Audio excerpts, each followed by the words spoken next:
விஜய் காவிரி இப்படி சந்தோஷமா பார்க்குறதுக்கு யாருக்கெல்லாம் ரொம்பவே பிடிச்சிருக்கு மறக்காம இந்த வீடியோக்கு லைக் போட்டு தெரிவிங்க. அடுத்தடுத்து என்னெல்லாம் இன்ட்ரெஸ்டிங்கான விஷயங்கள்லாம் நடக்க போகுதுன்னு ப்ரெடிக்ஷன் வாங்க பார்க்கலாம். கங்கா இப்போ மொத்தமாக விஷமா மாறிட்டாங்க தான் சொல்லணும். அந்த அளவுக்கு பொறாம நம்ம காவேரி மேலே வந்துடுச்சு. கங்கா காவேரிக்கு அக்கா. கொஞ்சம் சில விஷயங்களை பொறுத்து போனால் நல்லா தான் இருக்கும். ஆனால் காவேரி மாதிரி வந்துட முடியுமா அப்படின்னு சொல்லிட்டு தான் இந்த விஷயத்தில் வந்து தோணுது. காவேரி தான் ப்ரெக்னெண்டாக இருக்கிற விஷயத்த மறைச்சி எவ்வளோ கஷ்டப்பட்டாங்க. ஆனால் கங்கா என்னத்த சொல்லுங்க. ஆனால் கங்கானால கண்டிப்பாக ஒரு பெரிய பிரச்சனையே வெடிக்க போகுது. அது மட்டும் நல்லாவே தெரியுது. இப்போ வரைக்குமே நம்ம காவேரி விஜய் நினச்சி ரொம்பவே ஃபீல் பண்ணுறாங்க. தனக்காக எல்லாத்தையுமே விட்டுட்டு இப்படி கஷ்டப்பட்டுட்டு இருக்கிறாரே அப்படின்னு சொல்லிட்டு. இங்கே விஜய் கன்ஸ்ட்ரக்ஷனுமே வேணாம் அப்படின்னு சொல்லிட்டு அந்த பொறுப்பையுமே வந்து விட்டுட்டாரு. அதனால நம்ம காவேரி ரொம்பவே ஃபீல் பண்ணுறாங்க. இங்கே நம்ம விஜய்கிட்டையுமே வந்து பேசி பார்க்குறாங்க. எல்லாத்தையும் விட்டுட்டு இங்கே அதையாச்சும் நீங்கள் வந்து ரன் பண்ணலாம்ல. பாவம் தாத்தா என்ன பண்ணுவார், வயசாயிடுச்சு அவருக்கு. இதுக்கப்புறம் அதை வந்து இது மெயின்டைன் பண்ண முடியாதுல்ல அப்படிலாம் வந்து சொல்கிறாங்க. ஆனால் விஜய் இருந்துக்கிட்டு அதெல்லாம் ஒன்றும் இல்லை, தாத்தா எல்லாத்தையுமே பார்த்துக்குவார். நான் என்ன கொஞ்ச நாள் தான் பார்த்தேன். இது முன்ன வரைக்குமே தாத்தா தான் எல்லாத்தையுமே வந்து பார்த்துட்டு இருந்தார். அது மட்டும் இல்லாமல் எதுனாலும் பிரச்சனைனா கண்டிப்பாக தாத்தாவை வந்து என்கிட்ட சொல்லியிருக்கிறேன். அந்த டைமில் மட்டும் நான் போயிட்டு பார்த்துக்கிறேன். மற்றபடி எனக்கு அந்த எதுவுமே வேணாம் அப்படின்னு சொல்லிட்டு வந்து சொல்லிடுறாங்க. காவேரி விஜய்கிட்ட வந்து சொல்லிடுறாங்க, நீங்கள் வேலைக்கெலாம் போயிட்டு கஷ்டப்பட வேணாம். நீங்கள் இதுக்கு முன்னாடி எப்படி இருந்தீங்களோ முதலாளியாக கெத்தா அதே மாதிரி தான் வந்து இருக்கணும். நீங்கள் பிஸ்னஸ் ஸ்டார்ட் பண்ணுங்கள். அதுக்கான இன்வெஸ்ட்மெண்ட்டு எப்படி நம்ம பண்ணலாம் அப்படின்னு சொல்லிட்டு நம்ம யோசிக்கலாம் அப்படின்னு வந்து சொல்கிறாங்க. நம்ம விஜயுமே சரி அப்படின்னு வந்து சொல்லிட்டு இருக்கிறாங்க. நெக்ஸ்ட்டு பார்த்தீங்கன்னா, இங்கே நம்ம கங்கா, குமரன் வந்து அங்கே கடையில் வேலை பார்த்துட்டு இருக்கிறாங்க. அந்த டைமில் நம்ம சாரதா குமரனுக்கு கால் பண்ணி இந்த மாதிரி வரும்போது ஸ்வீட் பாக்ஸ் வாங்கிட்டு வாப்பா விஜய் தம்பிக்கு அப்படின்னு சொல்லிட்டு கால் பண்ணுறாங்க. சரிங்க அத்தை, நான் வரும்போது வாங்கிட்டு வந்துடுறேன் அப்படின்னு சொல்லிட்டு குமரன் வந்து சாரதா ஃபோனை கட் பண்ணதுமே கடையை விட்டு கிளம்புறாரு. இதை பார்த்தா கங்கா இருந்துக்கிட்டு, ஏங்க வேலையை விட்டுட்டு இப்போ உங்கள் அத்தை சொன்னதுமே கிளம்பிட்டீங்களா? இப்படியே எடுபடி வேலை பார்த்துட்டு இருந்தீங்கன்னா உங்கள் வேலையை எப்போ பார்ப்பீங்க அப்படின்னு வந்து சொல்கிறாங்க. என்ன கங்கா, இப்போ நம்ம வீட்டுக்கு தானே போகிறோம். அதெல்லாம் ஒன்றும் இல்லை, நான் பக்கத்தில் போயிட்டு வாங்கிட்டு வந்துடுறேன், அப்படியே நம்ம வீட்டுக்கு கிளம்பலாம் அப்படின்னு சொல்லிட்டு இங்கே நம்ம குமரன் இருந்துக்கிட்டு கடைக்கு கிளம்புறாங்க. இங்கே நம்ம கங்கா வந்து ரொம்பவே கடுப்பாகிறாங்க. எப்போ பார்த்தாலுமே இவர்கிட்டயே வேலை சொல்லிட்டு இருக்கிறாங்க. வீட்டில் வேற யாருமே இல்லையா? அந்த விஜய் தண்டமாக தானே இருக்கிறாரு. ஏன் அந்த காவேரி சும்மா தானே இருக்கிறா? பக்கத்தில் ஒரு கடைக்கு கூட போயிட்டு வர மாட்டா? நானுமே என்ன ப்ரெக்னெண்ட்டாக தான் இருக்கிறேன், இந்த கடைக்கெலாம் வர தானே செய்கிறேன் அப்படின்னு சொல்லிட்டு அப்படியே புலம்பிட்டு இருக்கிறாங்க. நம்ம நிவினுக்கு இந்த யமுனா திருந்தவே போகிறதில்ல அப்படின்னு சொல்லிட்டு நல்லாவே புரிஞ்சுக்கிட்டாரு. முன்னை விட இப்போது ரொம்பவே அதிகமாக அந்த யமுனாவை வெறுக்க ஆரம்பிச்சிட்டாரு. யமுனா கூட சரியாக கூட பேசுகிறதில்ல. அவங்க சமைச்சு தர சாப்பாடையுமே வந்து சாப்பிட்றதில்ல. இங்கே அவர் ஆர்டர் போட்டு எல்லாமும் சாப்பிட்டுக்கிறாங்க. இதை பார்த்த யமுனா பயங்கர கடுப்பாகிறாங்க. நீங்கள் ஆர்டர் போடுறதா இருந்தால் முன்னாடியே சொல்ல வேண்டியதானே, எதுக்காக இப்படிலாம் பண்ணுறீங்க அப்படின்னு சொல்லிட்டு வந்து மறுபடியுமே ஒரு பெரிய பிரச்சனை பண்ணிகிட்டு இருக்கிறாங்க. அது எப்படி? காவேரி ஃபஸ்ட்டு அவள் ப்ரெக்னெண்ட்டாக இருக்கிற விஷயத்த அவள் ஹஸ்பண்டுக்கிட்ட தான் வந்து சொல்லணும். அது எதுக்கு உங்ககிட்ட ஃபஸ்ட்டு சொன்னா? அப்படி இப்படின்னு சொல்லிட்டு ரொம்ப சந்தேகப்பட்டு ஒரு மாதிரி பேசுகிறாங்க. இதனால் நம்ம நிவின் வந்து கடுப்பாகிறாங்க. உன்னோட புத்தியெல்லாம் எப்போதுமே திருத்தவே முடியாது. நீலாம் என்ன பொண்ணா உண்மையாகவே? காவேரி கூடலாம் நீ பிறந்தியா அப்படின்னு சொல்லிட்டு எனக்கே கேவலமாக இருக்குது. அவள் கேரக்டர் எப்படி, நீ உன்னோட புத்தி எப்படி இருக்குது அப்படின்னு சொல்லிட்டு செம்மையாக திட்டுறாங்க. ஏதோ ஒன்று இருக்குது, உண்மையாகவே அது வந்து விஜயோட குழந்தையா அப்படி இப்படின்னு சொல்லிட்டு கொஞ்சம் அசிங்கமாக பேசுகிற மாதிரி தான் யமுனா பேசுகிறாங்க. இதனால நிவின் செம்ம கடுப்பாகி, இங்கே பாரு, இதே வார்த்தையை போயிட்டு நீ விஜய்கிட்ட பேசினா அவ்வளோதான், உன்னை அவர் என்ன பண்ணுவாருன்னே தெரியாது. என்கிட்ட பேசுனால உன்னை வந்து நான் விடுறேன். ஏன்னா உன் புத்தி இவ்வளோதான் அப்படின்னு சொல்லிட்டு நான் நல்லாவே புரிஞ்சுக்கிட்டேன். உங்ககிட்ட பேசுகிறதே பைத்தியக்காரத்தனம் தான் அப்படின்னு சொல்லிட்டு நிவின் வந்து யமுனா கத்திட்டு இருக்கிறாங்க. நான் கொஞ்சம் கூட கண்டுக்காமல் அவர் வேலையை அவர் பார்த்துட்டு இருக்கிறாரு. நெக்ஸ்ட்டு பார்த்தீங்கன்னா, இங்கே யமுனாவுக்கு செம்ம டென்ஷன் ஆகுது. இங்கே கங்காவை பார்க்குறதுக்காக வந்து கடைக்கு போகிறாங்க. கங்காவுமே அந்த டைமில் புலம்பிட்டு தான் இருக்கிறாங்க. என்னக்கா எப்படி இருக்கிற? எப்படி பாப்பாலாம் உள்ளக்க நல்லா இருக்குதா? அப்படி இப்படின்னு சொல்லிட்டு பேசுகிறாங்க. அந்த டைமில் தான் நம்ம கங்கா இருந்துட்டு புலம்ப ஆரம்பிச்சுறாங்க. அம்மா பண்ணுறது கொஞ்சம் கூட சரியில்லடி, ரொம்பவே ஆடிட்டு இருக்கிறாங்க. அந்த விஜய் காவிரியை தலையில் தூக்கி வச்சு ரொம்ப ரொம்ப கொண்டாடிட்டு இருக்கிறாங்க அப்படின்னு சொல்லிட்டு வந்து சொல்ல, இங்கே அப்படியே யமுனாவுக்கு கொஞ்சம் ஹாப்பியாக தான் இருக்குது. இந்த யமுனா சார்பாக அவங்களுமே பார்த்திங்கன்னா அப்படியே ஏற்றி விட்றாங்க நல்லாவே. இந்த மாதிரி எனக்கும் நிவினுக்குமே வந்து ஏகப்பட்ட பிரச்சனை போயிட்டுருக்குது. வீட்ல கொஞ்ச நேரம் கூட சந்தோஷமா இருக்க முடியல. ஏன் அப்படின்னு சொல்லிட்டு கேட்கும்போது, எல்லாம் இந்த காவிரினால தான். காவிரி யாரையுமே நிம்மதியா சந்தோஷமா வாழ விட மாட்டாளா? அப்படின்னு சொல்லிட்டு வந்து சொல்ல, ஏன்டி இப்படிலாம் வந்து சொல்ற? அவ என்ன பண்ணா? நீ தான் கொஞ்சம் உன்ன மாத்திக்கணும் அப்படின்னு சொல்லிட்டு வந்து சொல்றாங்க. என்னக்கா இப்படிலாம் பேசுற? உனக்கு இப்போ வீட்ல நடக்கிறதெல்லாம் பார்க்கும்போது எப்படி கடுப்பாகுது? அதே மாதிரி தான். அது எப்படி காவிரி கர்ப்பமா இருக்க விஷயத்த மொத யார்கிட்ட வந்து சொல்லணும்? விஜய் மாமா கிட்ட தான வந்து சொல்லணும். அது எப்படி அவ ஸ் என் புருஷன்கிட்ட சொல்லலாம்? இதில ஏதோ எனக்கு எதுவுமே சரியா படல. ஏதோ தப்பாவே இருக்குது அப்படின்னு சொல்லிட்டு வந்து சொல்றாங்க. இங்க இந்த கங்காவுமே நம்ம காவேரி மேல இருக்கிற அந்த பொறாமையில அவங்களுமே இங்க அப்படியா? எனக்குமே ஒண்ணுமே புரியலடி. ஆனா காவிரி அப்படிப்பட்டவலாம் இல்லடி. அக்கா யாரையுமே இப்ப இருக்கிற உலகத்துலலாம் சொல்ல முடியாதுக்கா. அந்த மாதிரி தான் இருக்குது அப்படின்னு வந்து சொல்றாங்க. ஆனாடி வீட்ல நடக்கிறது எதுவுமே எனக்கு புடிக்கல. வீட்ல இருக்கவே எனக்கு சுத்தமா புடிக்கல. அவள மாரி தான் நானும் வந்து புள்ளத்தாச்சியா இருக்கிறேன். அவள எந்த ஒரு வேலையுமே செய்ய விட மாட்றாங்க. அம்மா அப்படியே தலையில தூக்கி வச்சு ஆடுறாங்க. எனக்கு அப்படியே அந்த வீட்ட விட்டு வந்துரலாம் போல சொல்லிட்டு தோணுது அப்படின்னு வந்து சொல்றாங்க. ஆ கஷ்டப்பட்டுலாம் நீ அந்த வீட்ல இருக்க வேணாம்க்கா. பாரு எல்லாம் உன்னோட விருப்பம் தான். நீ பாட்டுல மாமாவ கூட்டு வெளிய வந்துட்டா உன்னோட ராஜ்யம் தான். நீ உன்னோட செலவு இது பண்ணி பார்த்துக்கிற போற. விஜய் எல்லாத்தையுமே விட்டுட்டு வந்திருக்காரு தான். அதுக்காக அதே மாதிரி தானே என்னோட வீட்டுக்காருமே வந்து எல்லாத்தையும் தூக்கி போட்டு நம்ம குடும்பத்துக்காக தானே வந்து நின்னாரு. அவரையும் கொஞ்சம் மதிக்கணும்ல, அவருக்கும் முக்கியத்துவம் குடுக்கணும்ல அப்படின்னு சொல்லிட்டு நம்ம கங்கா வந்து சொல்றாங்க. நீதான்க்கா எதுனாலும் நீ தான் முடிவெடுக்கணும். இதில என்னால எதுவுமே சொல்ல முடியாது அப்படின்னு வந்து சொல்றாங்க. இப்படியே போச்சுன்னா கண்டிப்பா வந்து நான் வேற மாதிரி ஒரு முடிவு தாண்டி எடுப்பேன். நான் நல்லா யோசிச்சுட்டேன் அப்படின்னு வந்து சொல்றாங்க. இங்க நம்ம யமுனா வந்து மனசுலயே சந்தோஷப்படுறாங்க. இப்பதான் எனக்கு ரொம்பவே சந்தோஷமா இருக்குது. என் வாழ்க்கைய நாசம் பண்ணிட்டு, அந்த காவேரி ரொம்பவே சந்தோஷமா இருப்பாளா?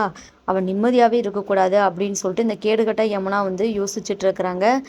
நெக்ஸ்ட்டு பார்த்தீங்கன்னா, கடைக்கு போன நம்ம குமரன் ரிட்டர்ன் வந்துடுறாங்க. யமுனாவ பார்த்துட்டு, "என்ன யமுனா, நீ மட்டும் தான் வந்தியா? எப்போ வந்த?" அப்படின்னு சொல்லிட்டு விசாரிச்சுட்டு, இங்க கங்காவ வந்து, வா கங்கா வீட்டுக்கு போகலாம். நம்ம டைம் ஆயிடுச்சுல்ல." அப்படின்னு சொல்லிட்டு வந்து கிளம்புறாங்க. இங்க யமுனாவும், "நான் வீட்டுக்கு கிளம்புறேன்." அப்படின்னு சொல்லிட்டு கிளம்புறாங்க. நெக்ஸ்ட்டு பார்த்தீங்கன்னா, இங்க ரொம்பவே நல்லா கேர் பண்ணி நம்ம விஜய், காவிரியை சாரதா வந்து பார்த்துக்கிறாங்க. இதனால நம்ம விஜய் இருந்துக்கிட்டு ரொம்பவே வந்து ஃபீல் பண்ண ஆரம்பிச்சுறாரு சந்தோஷத்துல. "அத்தை இந்த ஒரு தருணத்துக்காக தான் நான் ரொம்பவே வெயிட் பண்ணேன். இப்படிலாம் உங்க உங்க பாசம் எனக்கு கிடைக்காதா?" அப்படின்னு சொல்லிட்டு நான் ரொம்பவே வருத்தப்பட்டேன். ஏன்னா முன்னாடிலாம் என் மேல எவ்வளோ பாசம் இருந்தீங்க. ஊடால வந்து என்னை அப்படியே அடியோட வெறுத்துட்டீங்க.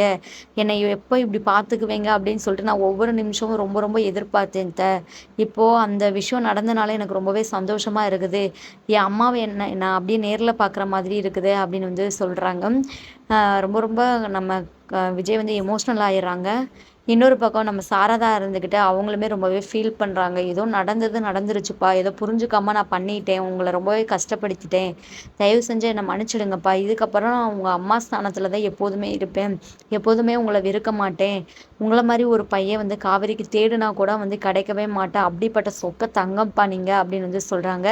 இதை கேட்டு நம்ம காவேரியுமே ரொம்பவே சந்தோஷப்படுறாங்க. அது மட்டும் இல்லாம இங்க விஜய் கிட்ட ஒரு ரெக்வெஸ்ட் வைக்கிறாங்க. இதுக்கப்புறம் இத பத்தி நீ பேசாதப்பா. எனக்கு மனசுக்கு ரொம்பவே சங்கடமா இருக்குது. பழசெல்லாம் வந்து இதுக்கப்புறம் நீ ஞாபகப்படுத்தாத. அத மறக்கிற மாரி உன்ன நான் நல்லா பார்த்துக்குவேன். எங்களுக்காக என் பொண்ணுக்காக நீ எவ்வளோ பெரிய விஷயத்த பண்ணிட்டு வந்திருக்கிற. உன்னோட சொத்து சுகத்த எல்லாத்தையுமே விட்டுட்டு இங்க வந்து கஷ்டப்பட்டுட்டு இருக்கிற. உன்ன நாங்க நல்லா பார்த்துக்கணும் அப்படின்னு வந்து சொல்றாங்க. அத்தை உங்கள தான் நான் நல்லா பார்த்துக்கணும். சீக்கிரமே நான் ஒரு வேலைக்கு போணும் அப்படின்னு வந்து சொல்றாங்க. ஏங்க என்ன நான் சொன்னத மறந்துட்டீங்களா? நீங்க எந்த ஒரு வேலைக்குமே போயிட்டு மத்தவங்க கிட்ட வந்து கை கட்டி வேலை பார்க்கக்கூடாது. அது எனக்கு சுத்தமா விருப்பமே கிடையாது. நீங்க பிசினஸ் பண்ணுங்க. அதற்கான இன்வெஸ்ட்மெண்ட்ட நம்ம எப்படினாலும் ரெடி பண்ணலாம் அப்படின்னு சொல்லிட்டு வந்து சொல்றாங்க நம்ம காவேரி. இங்க நம்ம சாரதாவுமே, "ஆமாப்பா காவேரி சொல்றது தான் கரெக்ட்டு. உங்களுக்கெல்லாம் வெளிய போயிட்டு வேலைக்கு போறதெல்லாம் செட் ஆகாது. அப்படி போனாலுமே எங்களுக்கு ரொம்பவே கஷ்டமா இருக்கும்ப்பா" அப்படின்னு வந்து சொல்றாங்க. நெக்ஸ்ட்டு பார்த்தீங்கன்னா, இங்க கடையில இருந்து நம்ம கங்கா, குமரனுமே வந்துறாங்க. வந்ததுமே பார்த்தீங்கன்னா, எல்லாருமே வந்து சாப்பிட்றாங்க. சாப்பிடும்போது நம்ம சாரதா அம்மா நம்ம விஜய தான் விழுந்து விழுந்து ரொம்பவே கவனிக்கிறாங்க. இதனால கங்கா பயங்கர கடுப்பாகுறாங்க. இத ஒரு பக்கம் நம்ம காவேரி நோட் பண்றாங்க. ஏன் அம்மா இப்படி இருக்கிறாங்க? குமரன் மாமாவையும் கொஞ்சம் கவனிச்சா நல்லா தானே இருக்கும். விஜய் வீட்டுக்கு வந்ததுலேருந்து விஜய தான் அவங்க ரொம்பவே வந்து இது பண்றாங்க. இது அக்காவுக்கு சுத்தமா பிடிக்கல. அக்கா ஃபேஸ பார்த்தாலே தெரியுது. அவ பயங்கர கோவத்துல இருக்கிறா அப்படின்னு சொல்லிட்டு.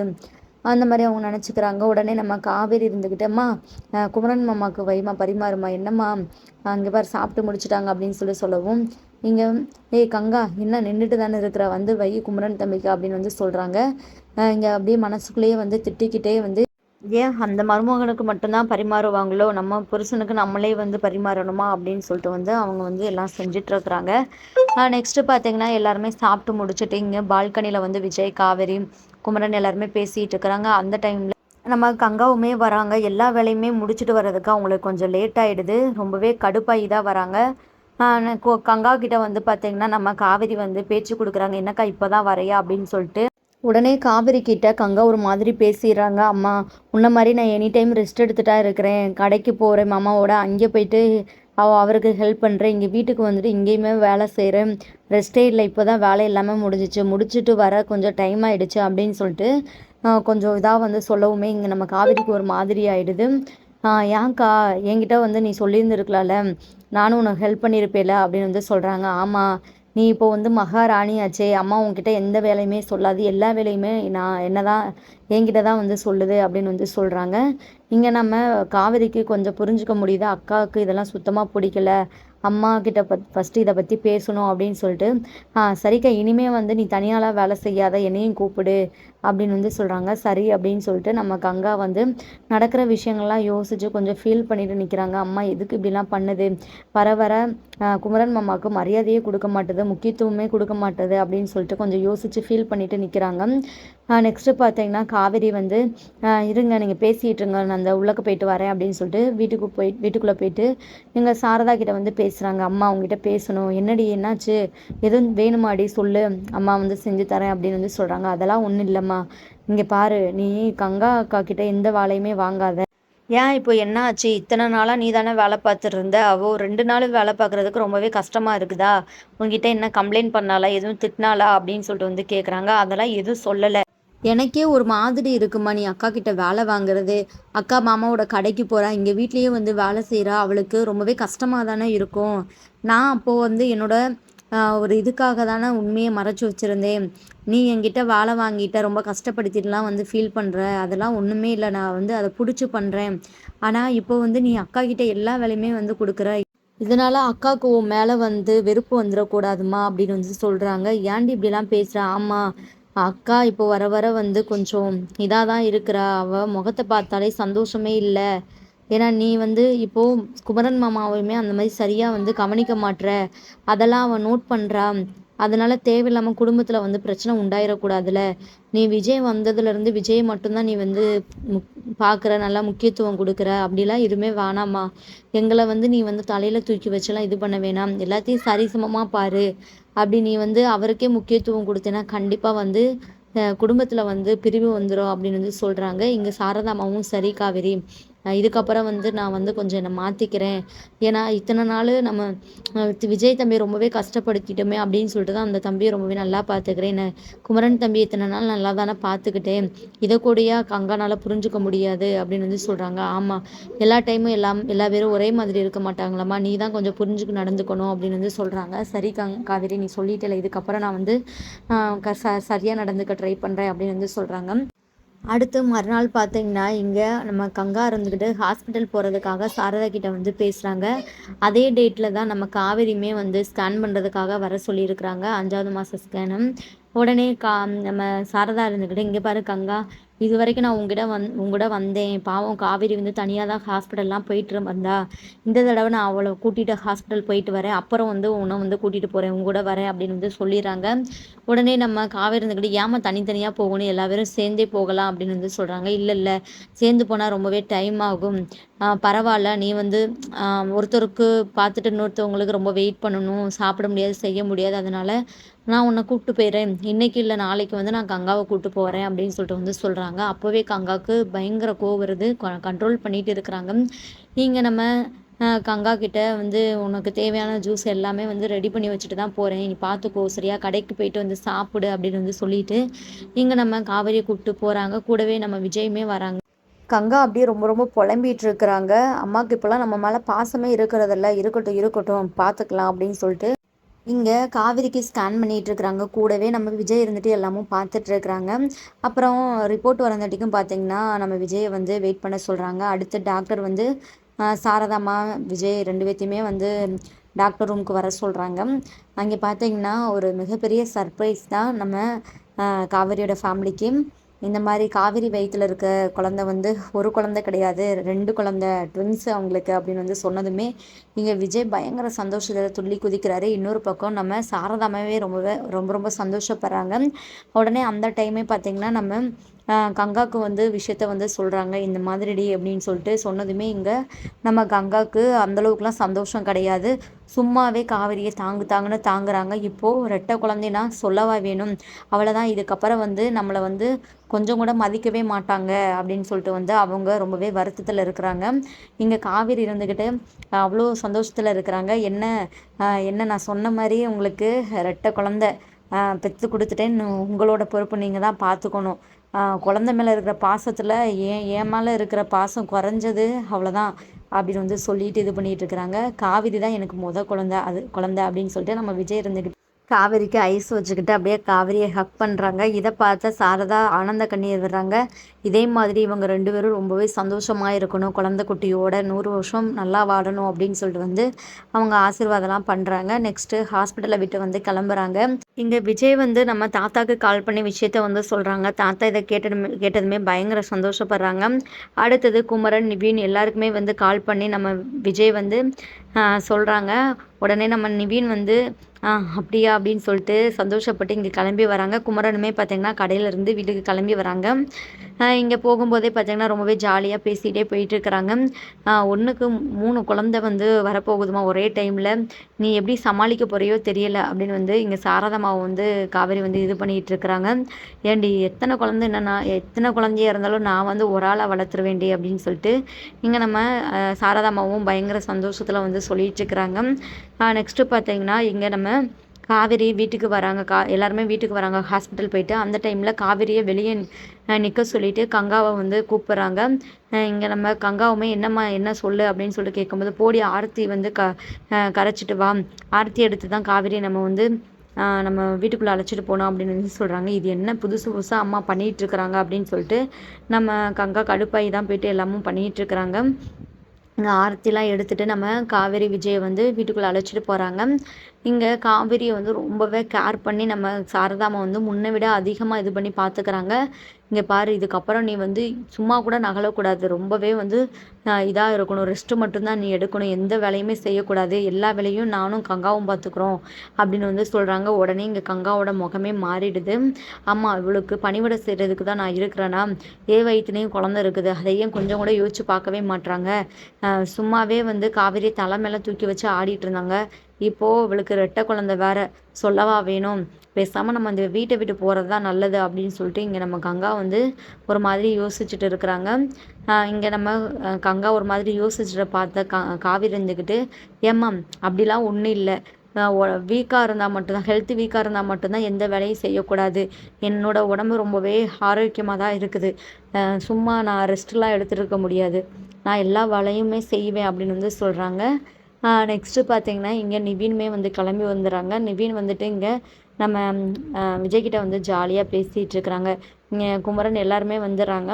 நெக்ஸ்ட்டு பார்த்தீங்கன்னா எங்கள் தாத்தா இருந்துக்கிட்டு பாட்டிக்கிட்ட வந்து விஷயத்த சொல்கிறாங்க. பாட்டியுமே பயங்கர சந்தோஷப்படுறாங்க. இந்த டைமில் காவேரி நம்ம வீட்டில் இருந்தால் ரொம்பவே சந்தோஷமாக இருக்கும், ஆனால் விஜய் வந்து மனசு மாறவே மாட்றானே அப்படின்னு சொல்லிட்டு பாட்டி ரொம்பவே ஃபீல் பண்ணுறாங்க. கொஞ்ச நாள் போகட்டும், கண்டிப்பாக விஜய் காவேரியை கூட்டிகிட்டு இங்கே வந்துடுவான் அப்படின்னு சொல்லிட்டு சொல்லிட்டு இருக்கிறாங்க. காவேரி வயித்துல ரெட்டை குழந்தை இருக்குது அப்படின்னு சொல்லிட்டு நம்ம சாரதாம்மா பார்த்தீங்கன்னா இங்கே கங்காவுக்கு கூட எதுவுமே ஜூஸ் எல்லாம் போட்டு கொடுக்காம நம்ம காவேரிக்கே வந்து அடிக்கடி எல்லாமும் பண்ணிட்டு இருக்கிறாங்க. இதை பார்த்து கங்கா ரொம்பவே ஃபீல் பண்ணிட்டு நிற்கிறாங்க.